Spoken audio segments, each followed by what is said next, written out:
नमस्कार, मैं हूं आपके साथ अंशिका पाठक। अब बात करेंगे खबरों की, जहां उमेश पाल हत्याकांड मामले में प्रशासन फुल फॉर्म में है। एक ओर जहां पुलिस शूटरों की तलाश में लगी हुई है, तो दूसरी ओर प्रशासन भी ताबड़तोड़ कार्रवाई में लगा है।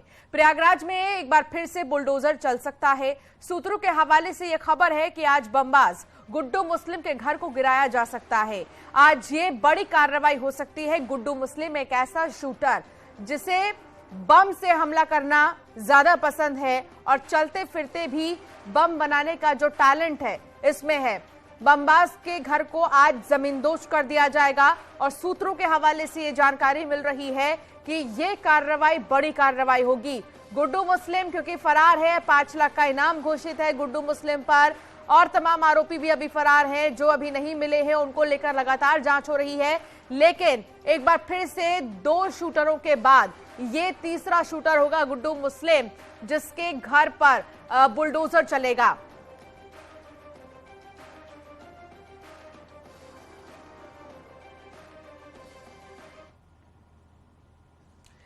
शूटआउट में शामिल सबसे खूंखार किरदार की बात करें तो सिर्फ एक ही नाम सामने आता है, गुड्डू मुस्लिम।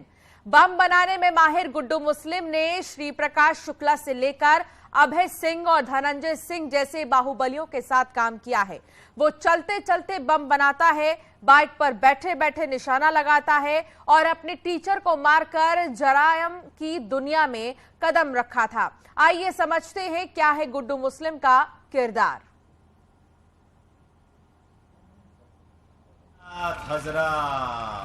अगले 3 घंटे में लड़की सही सलामत अपने घर वापस नहीं पहुंची तो पूरे इलाके में इतना बम मारेंगे कि इलाका धुआं धुआं हो जाएगा।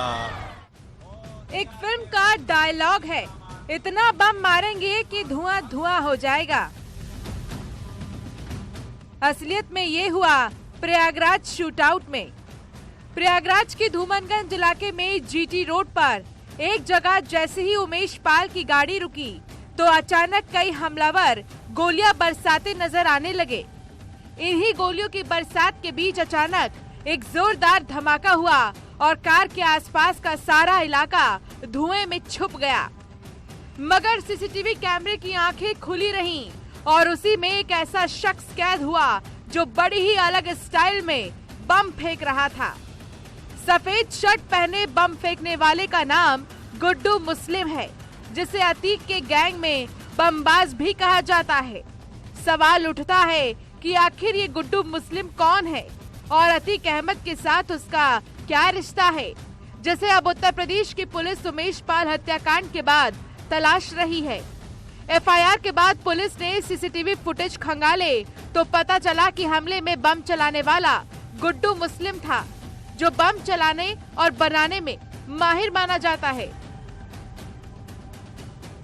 गुड्डू मुस्लिम कभी श्री प्रकाश शुक्ल की परछाई बन गया था।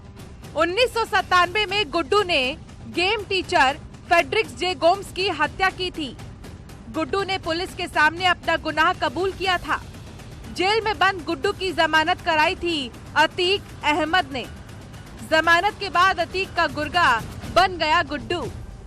गुड्डू मुस्लिम के कई माफियाओं से संबंध हैं। गुड्डू मुस्लिम के तार बिहार के माफियाओं से भी जुड़े हैं। चलते चलते बम बनाने में माहिर है गुड्डू मुस्लिम। गुड्डू मुस्लिम के बारे में कहा जाता है कि वो चलते चलते बम बना लेता है। उसे राइफल और पिस्टल पसंद नहीं है, बल्कि वो बम मारकर हत्या करने में माहिर है। प्रयागराज की वारदात के बाद से ही पुलिस और एसटीएफ बमबाज गुड्डू मुस्लिम की तलाश में जुटी में मिलाया जा रहा है। पहले 3 करीबियों के घर को जमींदोज किया गया तो अब बुलडोजर की चौथी कार्रवाई अतीक के शूटर मोहम्मद गुलाम के घर पर हुई है।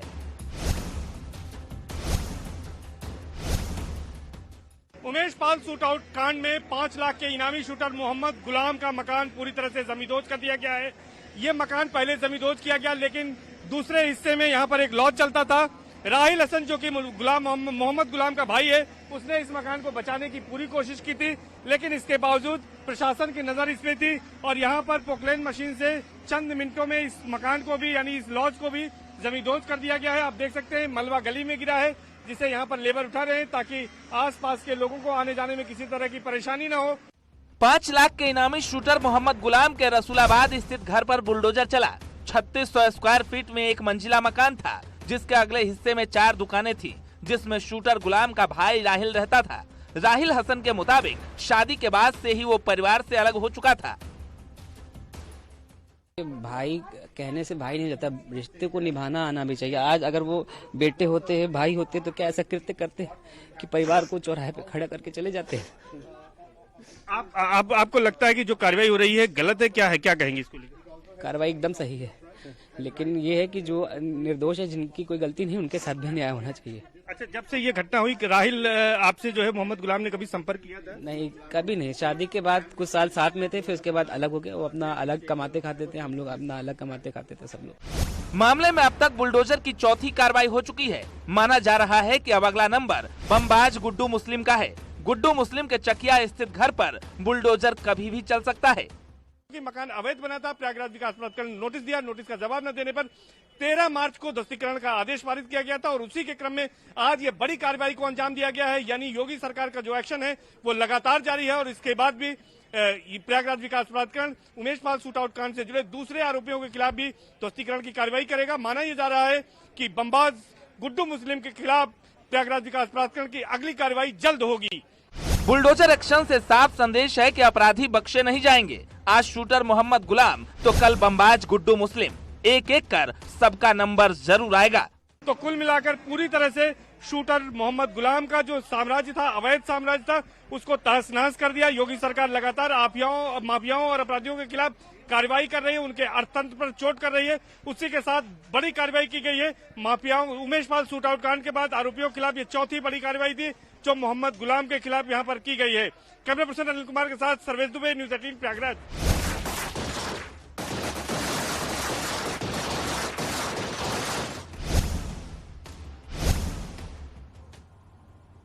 तो देखा आपने प्रयागराज टू आगरा, एक्शन तगड़ा। शूटर गुलाम के किए की सजा उसके परिवार को मिली है। उसका परिवार तड़प रहा है और गुलाम के गुनाह की सजा भुगत रहा है। जब शूटर गुलाम के घर पर बुलडोजर चला तो उसका पूरा परिवार बिलखने लगा। मां और भाई ने परिवार से रिश्ता नहीं होने की बात कहते हुए साफ कर दिया कि अगर पुलिस ने शूटर गुलाम का एनकाउंटर भी कर दिया तो उसका शव लाने कोई नहीं जाएगा।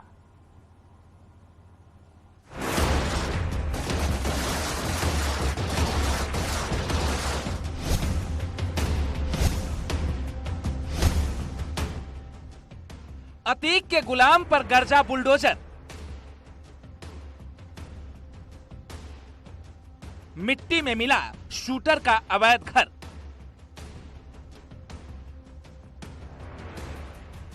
गुलाम का गुनाह अंजाम भुगत रहा परिवार। अतीक का शार्प शूटर मोहम्मद गुलाम, जिसने उमेश पाल शूटआउट को अंजाम दिया, आज उसका परिवार तड़प रहा है और गुलाम के किए की सजा भुगत रहा है। ये मेरे खिलाफ नहीं हो रही है। ये मेरे भाई ने जो किया उसके लिए परिवार पूरा भुगत रहा है और हमारा पूरा परिवार निर्दोष है। किसी को कोई जानकारी नहीं, किसी को कुछ पता नहीं, कोई भी मतलब नहीं था। अतीक या उनके परिवार से कोई भी मतलब नहीं रहा है। कभी आप पुराना भी चीजें देखेंगे, कभी मतलब अभी आप मीडिया में देखेंगे तो हालांकि बड़े न्यूज चैनल पर कभी नहीं, लेकिन छोटे न्यूज चैनल पर मैं तो उनके खिलाफ हमेशा बोलता था और अपने साथियों को लेकर जाके बोलते थे, तब बोलने के लिए भी तैयार नहीं होते थे। जब शूटर गुलाम के घर पर बुलडोजर चला तो उसका पूरा परिवार बिलखने लगा। मां और भाई ने परिवार से रिश्ता नहीं होने की बात कहते हुए साफ कर दिया कि अगर पुलिस ने शूटर गुलाम का एनकाउंटर भी कर दिया तो उसका शव नहीं लाएंगे। कि रिश्ते होने से भाई नहीं हो जाता कोई, और तरह तरह के रिश्ते सभी के होते, कोई चाचा नानी सब होते। रिश्ते को निभाना भी पड़ता है, तभी आपका रिश्ता मायने रखता है। इस तरह का उन्होंने कोई रिश्ता नहीं। आज देखिए हमारी बूढ़ी माँ इतनी उम्र हो गई, आज वो रो रही है क्योंकि घर से बहुत लगाव होता है लोगों को। अगर कोई कार्रवाई होती है उनके ऊपर, मोहम्मद गुलाम के ऊपर इनकाउंटर होता है, तो फिर आगे आप लोग क्या करेंगे? बिल्कुल कुछ भी नहीं करेंगे और हम तो कहेंगे अगर कुछ होता है तो हम लोग उनकी बॉडी भी नहीं लेंगे। 5 लाख का इनामी शूटर मोहम्मद गुलाम के परिवार का मानना है कि उसने गलत किया है और गलत की सजा उसे जरूर मिले। गुलाम के भाई ने फांसी की सजा तक की मांग कर डाली। कि मेरे सालों से बात नहीं होती थी, फोन पे भी बात नहीं होती थी मेरी, मुझे कोई भी जानकारी नहीं, और हमारे पूरे परिवार को इस चीज के बारे में बिल्कुल भी नहीं पता कि कैसे क्या हुआ। हम तो खुद अतीक के खिलाफ मोर्चा खोलते थे, और ऐसे लोगों को मैं तो अधर्मी कहूंगा। अधर्मी लोगों को जो है सबक सिखाना चाहिए बहुत, और उनको हम तो कहेंगे सरेआम फांसी दे उनको। परिवार का कहना है कि शूटर गुलाम से उसका 5 साल पहले संबंध खत्म हो चुका है। शादी के बाद वो अलग हो चुका था। उसकी मां का कहना है कि वो अब मेरे लिए मर चुका है। हमका पता तो नहीं रहा बेटवा, हाथ जोड़ी, लेकिन बाद में जो ये लोग आए पकड़े खातिर जरूर पता बा, नहीं तो हम घर में रात भर सोए नहीं। अच्छा ये बताइए, जब से घटना हुई है मोहम्मद गुलाम ने कभी संपर्क किया आपसे, कभी घर आया? नहीं, हम फोन किसी हमारे हमका उतने नहीं फोन था, हमसे करें कहाँ से, किसी से संबंध नहीं ना। हम जान लिया कि हमारे लिए वो है नहीं। इससे पहले भी सिविल लाइंस इलाके में हुए मर्डर केस में शूटर गुलाम जेल की हवा खा चुका है। परिवार वालों का कहना है कि उसके हिस्से में जो एक घर था उसे बेचकर वो केस लड़ा था। फिलहाल जिस घर पर बुलडोजर चला है उसमें एक कमरा सिर्फ उसको रहने के लिए मिला था। एक कमरा उनका एक हिस्सा था, उन्होंने बेच दिया था अपना। एक से पहले एक बार जेल गए थे वो, एक मर्डर हो गया था सिविल लाइंस में, उसके सिलसिले में। तो उन्होंने कहा कि पैसे की जरूरत थी, तो उन्होंने उस समय अपने हिस्से का एक बेच दिया था कि हमको अब घर का हिस्सा नहीं चाहिए, हमारे एक हिस्सा बेच दिया। तो हम लोग ने उस घर के एक हिस्से को बेच दिया था।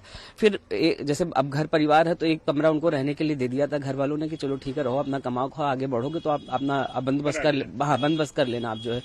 लेकिन अब इस तरह की स्थिति आ गई। परिवार वालों का कहना है कि उन्हें कोई जानकारी नहीं थी, सालों से न बात हुई न आना जाना। बुलडोजर एक्शन को सपोर्ट करने वाले राहिल हसन को कतई अंदाजा नहीं था कि उसके शूटर भाई के कारण उसके घर पर बुलडोजर चल जाएगा। मैं तो खुद बीजेपी का जिला अध्यक्ष था, अल्पसंख्यक मोर्चा का। मैं तो खुद अतीक के खिलाफ मोर्चे पे रहता था। चुनाव में भी मैंने बहुत सारे काम किए, उनके क्षेत्र में भी जाके बहुत चुनाव प्रचार किया, माननीय सिद्धार्थ सिंह के साथ जी भी, और भी नेताओं के साथ मैंने तो बहुत मेहनत किया। खुद मैं कहता था कि बुलडोजर की कार्रवाई बहुत अच्छी है, और मुझे नहीं पता था कि आज ऐसी परिस्थितियां मेरा भाई ला देगा कि हमारे माँ बाप हमसे बिछड़ जाएंगे सब। फिलहाल बुलडोजर से शूटर का घर जमींदोज हो चुका है। परिवार के लोग रो रहे हैं, लेकिन कार्रवाई को जायज बता रहे हैं। प्रयागराज से सर्वेश दुबे, न्यूज़ 18। तो प्रयागराज में शूटर मोहम्मद गुलाम के घर बुलडोजर तो आगरा से 4 संदिग्धों को हिरासत में लिया गया है। एसटीएफ को अतीक के बेटे असद की आगरा में होने की खबर मिली थी। उसके बाद एसटीएफ ने आगरा में डेरा डाल दिया था।